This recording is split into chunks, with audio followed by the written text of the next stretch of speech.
میرے رسول کریم علیہ السلام کی یہ حدیث ہے، میرا دل کرتا میں اس حدیث کو روز لوگوں کو سنایا کروں، روز سناؤں۔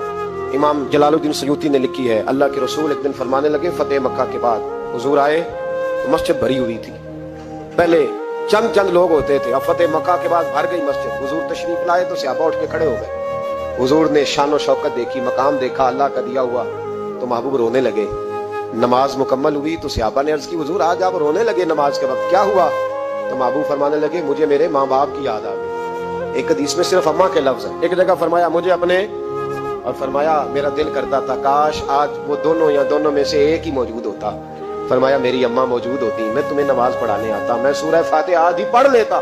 الحاوی للفتاوی میں امام سیوطی علیہ رحمہ نے لکھا ہے، فرمایا میں آدھی سورۃ فاتحہ پڑھ لیتا، میری اماں کو کوئی کام یاد آتا، میری ماں آمنہ حجرے کا پردہ سرکا کے کہتی بیٹا محمد میری بات تو سننا، تو نبی پاک فرماتے ہیں اللہ کی عزت کی